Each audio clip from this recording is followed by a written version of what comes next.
नमस्कार, capital TV Uttar Pradesh देख रहे हैं आप। आज हम उत्तर प्रदेश के बरेली में 26 सितंबर को हुई हिंसक घटना के बारे में विस्तार से बात करेंगे, जिसने न केवल बरेली बल्कि मेरठ, प्रयागराज, वाराणसी और कानपुर जैसे शहरों में भी तनाव की स्थिति पैदा कर दी है। इस घटना का केंद्र रहा आई लव मोहम्मद पोस्टर विवाद, जिसने जुम्मे की नमाज के बाद बरेली की सड़कों पर हंगामा और पथराव को जन्म दिया। इस विवाद की शुरुआत कानपुर से हुई थी, लेकिन इसका असर बरेली तक फैल गया है, जहां आईएमसी के अध्यक्ष मौलाना तौकीर रजा के नेतृत्व में भीड़ ने उग्र प्रदर्शन किया। यह घटना सामाजिक सौहार्द को बिगाड़ने और कानून व्यवस्था को चुनौती देने का एक गंभीर उदाहरण बन गई है। योगी आदित्यनाथ की सरकार ने इस मामले में त्वरित और कड़ा रुख अपनाया, जिससे स्थिति नियंत्रण में आई।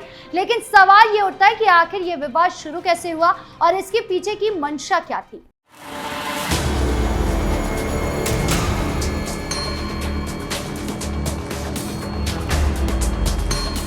बरेली में 26 सितंबर को जुम्मे की नमाज के बाद हालात उस समय बिगड़ गए जब बड़ी संख्या में मुस्लिम समुदाय के लोग आई लव मोहम्मद लिखी तख्तियों और पोस्टरों के साथ सड़कों पर उतर आए।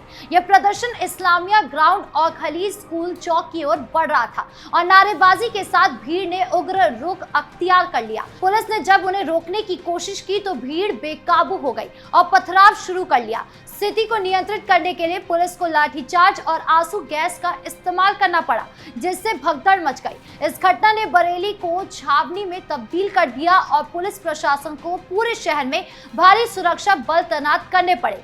5 अतिरिक्त पुलिस अधीक्षक, 13 क्षेत्र अधिकारी और 4700 पुलिस और पीएसी जवानों को तैनात किया गया, जो ड्रोन की मदद से स्थिति पर नजर रख रहे थे। इस हिंसा के पीछे मौलाना तौकीर रजा का नाम सामने आया, जिन्हें उनके उत्तेजनक बयान और प्रदर्शन के आह्वान के लिए हिरासत में लिया गया।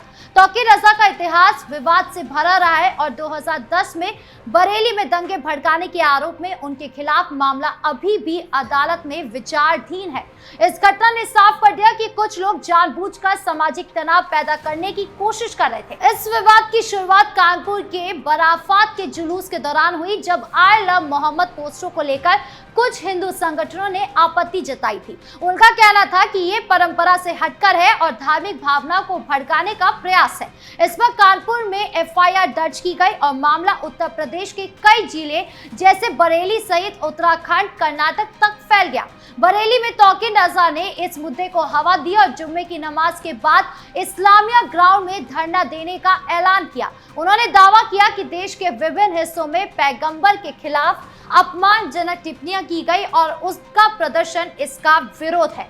लेकिन प्रशासन ने साफ कर दिया था कि धारा 163 के तहत बिना अनुमति के कोई भी प्रदर्शन नहीं हो सकता। इसके बावजूद तौकीर रजा अपने ऐलान पर अड़े रहे और भीड़ को भड़काने का काम किया। उनके इस रवैये ने साफ कर दिया कि उनका मकसद शांति बनाए रखना नहीं, बल्कि सामाजिक अशांति फैलाना था। बरेली में हिंसा की ये घटना कोई अचानक नहीं थी, इसके पीछे एक सुनियोजित साजिश की बू आती है।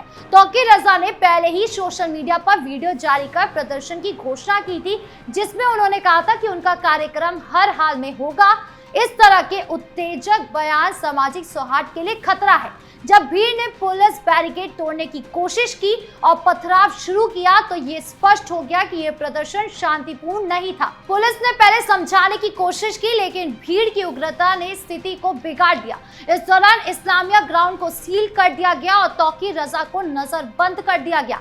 यह घटना साबित करती है कि कुछ लोग धार्मिक भावनाओं का इस्तेमाल कर समाज को बांटने और अराजकता फैलाने की कोशिश कर रहे हैं। इस घटना का असर बरेली तक सीमित नहीं रहा। मेरठ, प्रयागराज, वाराणसी, मुरादाबाद, अलीगढ़, संभल, मुजफ्फरनगर और लखनऊ जैसे शहरों में भी पुलिस को हाई अलर्ट पर रहना पड़ा। मेरठ में संभल की एक पुरानी घटना के बाद पहले से ही तनाव था और बरेली की इस हिंसा ने वहां पुलिस को और सतर्क कर दिया। संवेदनशील इलाकों में गश्त बढ़ाई गई और फ्लैग मार्च निकाले गए। प्रयागराज में अतिरिक्त पुलिस आयुक्त डॉक्टर अजय पाल शर्मा और जिला मजिस्ट्रेट मनीष कुमार वर्मा ने अटाला जैसे संवेदनशील क्षेत्रों में व्यक्तिगत रूप से स्थिति का जायजा लिया और लोगों से शांति बनाए रखने की अपील की। वाराणसी और कानपुर में भी पुलिस ने ड्रोन की मदद से निगरानी बढ़ा दी। इन सभी कदमों से साफ है कि योगी सरकार ने इस मामले में कोई ढिलाई नहीं बरती और स्थिति को पूरी तरह नियंत्रण में रखा। इस हिंसा के पीछे की मंशा को समझना जरूरी है। तौकीर रजा जैसे नेताओं ने धार्मिक भावनाओं को भड़काकर न केवल बरेली बल्कि पूरे उत्तर प्रदेश में अशांति फैलाने की कोशिश की है। आई लव मोहम्मद पोस्टर विवाद को जानबूझकर तूल दिया ताकि सामाजिक तनाव पैदा हो। ये कोई नया पैटर्न नहीं है। तौकीर रजा का इतिहास रहा है कि वो विवाद से भरे बयान और कार्यों के जरिए सुर्खियां बटोरते हैं। 2010 में बरेली में दंगे भड़काने के आरोप में उनके खिलाफ केस दर्ज हुआ था, जो अभी भी कोर्ट में चल रहा है। ऐसे में उनके इस प्रदर्शन को शांतिपूर्ण विरोध के रूप में देखना मुश्किल है। ये एक सुनियोजित प्रयास था जिसका मकसद समाज में वैमनस्य फैलाना और योगी सरकार की सख्त कानून व्यवस्था को चुनौती देना था। इसके उलट योगी आदित्यनाथ की सरकार ने इस मामले में जिस तरह का सख्त और त्वरित रुख अपनाया वो काबिले तारीफ है। बरेली में पुलिस ने न केवल हिंसक भीड़ को तितर बितर किया बल्कि पूरे प्रदेश में सुरक्षा के कड़े इंतजाम किए। जिला मजिस्ट्रेट अविनाश सिंह और वरिष्ठ पुलिस अधीक्षक अनुराग आर्य ने गुरुवार को ही फ्लैग मार्च निकाला था, जिसमें पुलिस, पीएससी और अर्धसैनिक बल शामिल थे। ये मार्च बिहारीपुर पुलिस चौकी, कुतुबखाना, दरगाह आला हजरत, मलूकपुर और शहर के सब्जी मंडी जैसे क्षेत्रों से होकर गुजरा।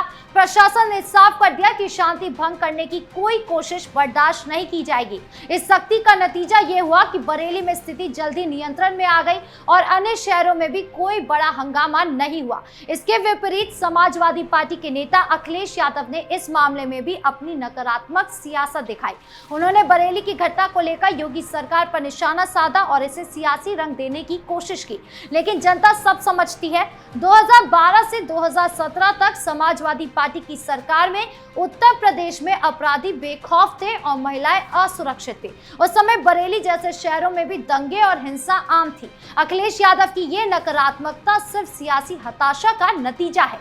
उनकी सरकार में कानून व्यवस्था चरमराई हुई थी और धार्मिक उन्माद को बढ़ावा देने के वाले तत्वों पर कोई लगाम नहीं था। बरेली में 2010 के दंगों के समय भी समाजवादी पार्टी की चुप्पी और निष्क्रियता ने स्थिति को और बिगाड़ा था, लेकिन आज योगी सरकार ने साफ कर दिया कि कोई भी शांति भंग करने की कोशिश करेगा उसे बख्शा नहीं जाएगा। इस घटना में पुलिस ने न केवल तौकीर रजा को नजरबंद किया बल्कि उनके समर्थकों पर भी कड़ी कार्रवाई की। ये सख्ती जरूरी थी क्योंकि धार्मिक उन्माद फैलाने की कोशिश न केवल बरेली बल्कि पूरे प्रदेश की शांति के लिए खतरा थी। बरेली की इस घटना ने यह भी दिखाया कि कैसे कुछ लोग धार्मिक भावनाओं का इस्तेमाल कर समाज को बांटने की कोशिश करते हैं। आई लव मोहम्मद पोस्टर विवाद को तूल देकर तौकीर रजा और उनके समर्थकों ने न केवल कानून व्यवस्था को चुनौती दी बल्कि सामाजिक सौहार्द को भी नुकसान पहुंचाने की कोशिश की। तौकीर रजा जैसे लोगों की उत्तेजक हरकतें और आई लव मोहम्मद विवाद को तूल देना सामाजिक सौहार्द के लिए खतरा है। अखिलेश यादव की नकारात्मक सियासत भी जनता के सामने बेनकाब हो चुकी है। आपकी इस पूरे मामले को लेकर क्या राय है, कमेंट बॉक्स में जरूर बताएं। धन्यवाद।